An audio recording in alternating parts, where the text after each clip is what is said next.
Hello! Today I want to talk about Generative Fill, which is a new add-on for Photoshop Beta. Now, there are two downsides. The first one is that it's available only to those who have a Photoshop Adobe account.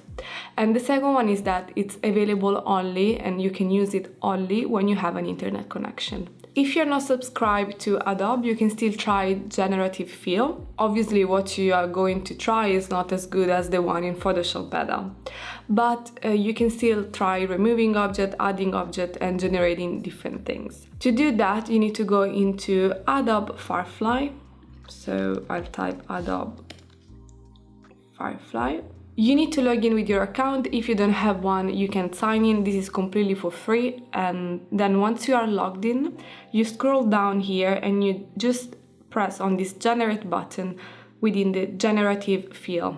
And here is where you can try this tool. You can upload an image and you can start playing with that. So for example, you can decide to insert a bird here. So you can just type bird flying. Let's see what happens. And here you go. So you can play around with that. You have different options as well. Okay, now let's see how to activate this Generative Fill within Photoshop. First of all, this is available only on the beta version. So you need to go into your Creative Cloud and this will be your home page. And then you dive into beta apps here on the left. And here you will have all of the beta version of different apps. I have Photoshop Beta already installed, so in my case I have it here under the installed beta apps.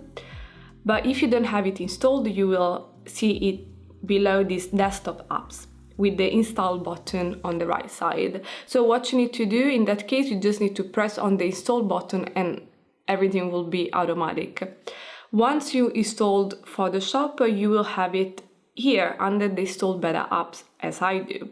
And then to open it, you just need to press on the open button. And now we can start. Let's start by uploading one image. I have a few images I want to use for this tutorial. I got them, some from Unsplash, other are my personal pictures. Let's start with this one, for example, from Unsplash. So let's try to extend this image here. Generative Fill is within this tab here. You can see I can move it. If you don't have this, you can activate it by going into Windows, and then you need to have this Contextual Task Bar activated, like the tick needs to be here. So for example, if I remove it, this disappears. So I need to have it ticked. Okay, cool. Now, before starting, just to let you know, I'm not a Photoshop expert, so if you see me doing weird things, please let me know, but don't judge me. I just want to show you this Generative Fill today. So to extend this picture, what I want to do, you go here, you have the background, so let's unlock the background so that it's a layer. And then we can go on the left side, on the sidebar where you have all the Photoshop tools, and we can choose the crop tool, which is this one. And this allows us to crop the images, but also to extend them. So I want to extend this vertically, so something like that.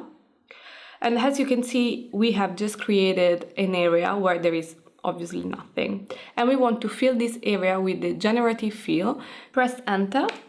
Now, given that we want to fill this area only, we don't want to fill the full image, we need to select only this area. To do that, we are going to use one of the select tools within Photoshop. I'm going to use the rectangular one because this is actually a rectangular, and I'm going to select this area. What I want you to note is that I have selected a few pixels of the image as well. So I didn't start from here. I didn't do like this. But I have considered some pixels, something like that. Yeah? This is because you want Generative Fill to blend as well the new image generated with AI with the original image. So you want probably this area, this part here of the original image to change a little bit in order to then blend the two images. So once we have done it, what we have to do, just press on Generative Fill. And then you will see that this text bar will open and you have two options. You can decide to leave it blank, which is what we're gonna do today. And in that case, AI will do everything by itself. It can surprise you, right? It can generate something interesting. Or if you have something in your mind you want to see in that area, you can just describe what you want. The description of the prompt needs to be very, very simple. It's not like Stable Diffusion or Midjourney or DALL-E, where you need to be very detailed on everything and where you need to write long prompts. In this case, the description needs to be very simple. You need to use between 5 and 8 words, that's ideal, and needs to be really as simple as possible. So I'm going to leave it blank for now, and then I'll press generate. Okay, let's zoom out a little bit and let's see what AI generated. Now, you have 3 different variations, which you can see here on the right side, and you can also go through them using the arrow here. So this is the first one, this is the second one, and this is the third one. So it looks pretty good, to be honest. Well, apart from the shoes in this case, which are not very nice and probably you need to adjust them. These as well, shoes are not very good, but it looks pretty good overall. So if you're not happy with one of those or with all of them and you want to generate again, you just press generate again. Okay, so with this we have seen how to extend a picture. This can be vertically, horizontally, or it can be the full picture. So for example, let's have a look at another example. Usually with landscape works pretty well. I'm going to consider this picture here. Again, we deselect the background, and then with the crop tool again, we can let's do that. We can extend this like this. And then again, the only thing we need to do, we need to select this area around. And to do that, I'm going to select this inside, like this, always leaving some pixels of the original image. And then you can right-click, select inverse. So doing so, we have selected the external part of the picture. And then we can just press on Generative Fill and generate again. And here you go. It looks pretty cool, and the new part of the image, in all the 3 cases, it looks to blend very well with the original image, which is amazing. This tool in Photoshop Beta is pretty good with realistic pictures. It's not very good with sketches, cartoon or anime pictures. I would recommend to use it only for realistic pictures. Let's now open a new picture. So this one. This is one of my pictures when I was in New York during the last winter. So removing and adding objects is one of the most popular tasks in Photoshop, I suppose. And with Generative Fill, we can do that very, very easily and super quick as well. So what we have to do, let's assume we want to remove these 2 persons initially. Well, maybe these persons here. So we are going to select this. I'm going to use the rectangular tool again, which I really like because it's easy. And again, you need to consider pixels around the main part of the image you want to remove. So AI understands well what we want to do, and then you press Generative Fill. Also in this case, I'm leaving this completely blank and I leave AI to do its job. And here you go, this seems to be pretty cool because people are not there anymore. Now we want to remove also those in background. What we can do now, instead of using this Generative Fill, I want to show you another tool within Photoshop you can use.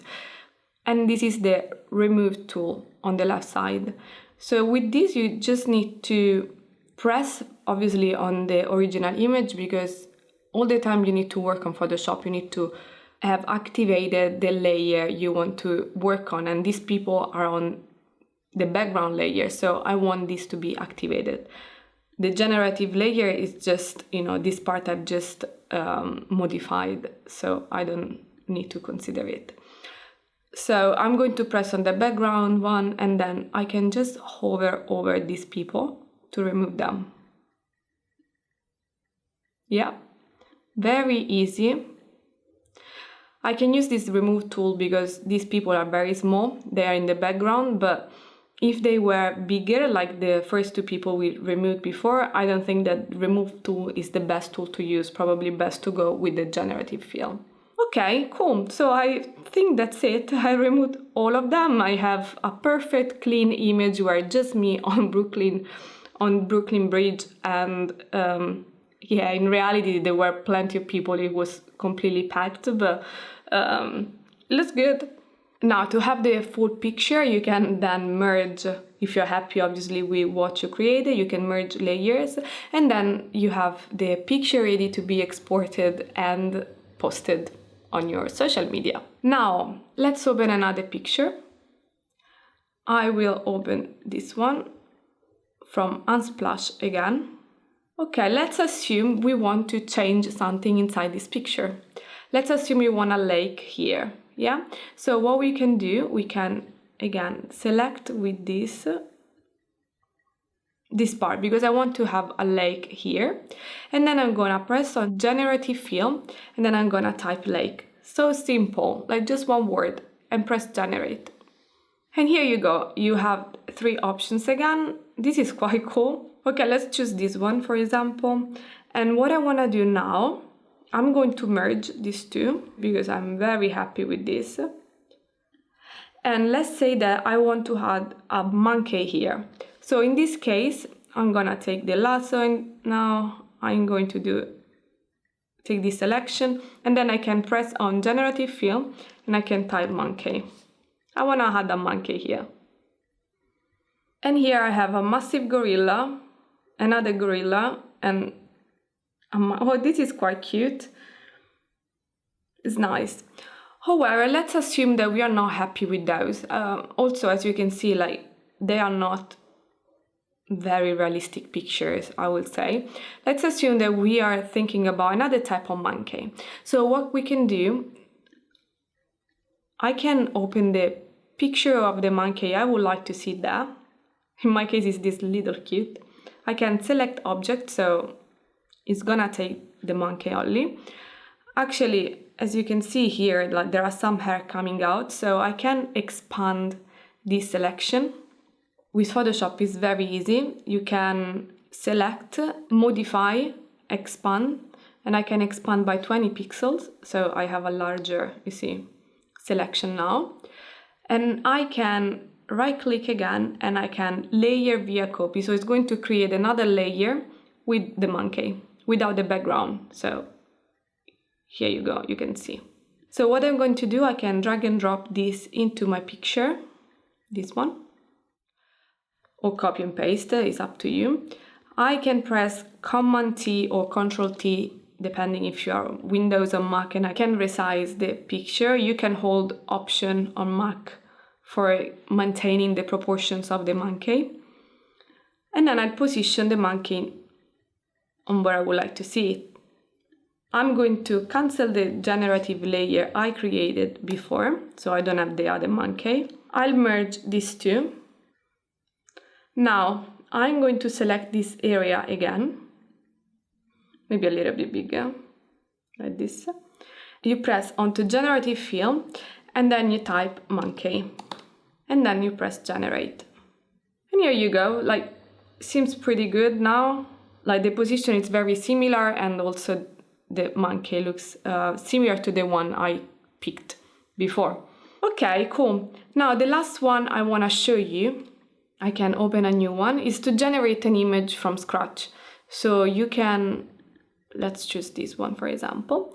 You can open a new file, blank. I'm going to transform it into a layer, and then I'm going to select the full layer, and then I'm going to press on Generative Fill. And I'm gonna type what I would like to see, which can be, I don't know, forest with lake. Let's keep it simple and generate. And here you go, it's amazing. Pictures look realistic. It seems like I took the picture with my camera. It's amazing. Okay, and then the last one I wanna show you is how to change the background. So let me go back onto this picture here, this little cute monkey. And then I'm going to remove this layer I created. I'm going to transform the background into a layer. I'm going to select the subject, and instead of doing it manually, I can use select subject here. So I can select subject. And then I need to select the external, right, the background. So what I want to do, first of all, I want to contract the selection so that I include some part of the monkey as well, because as I said before, you need to include a little bit of pixels. So you're going to select, modify, contract by 20 pixels maybe. Yeah, and then right click and select inverts. So like that we have selected the background only.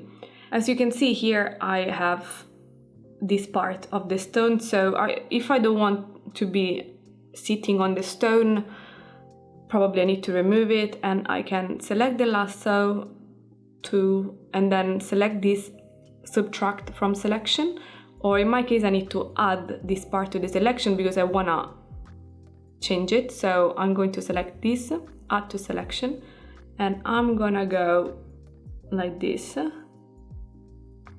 So now we are ready to change everything, I suppose. Maybe this as well.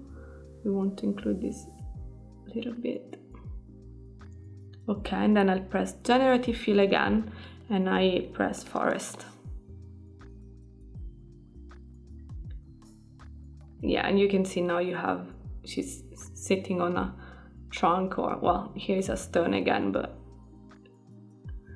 anyway, that's it for today. I hope you enjoy, I hope this was useful, and see you in the next video. Bye.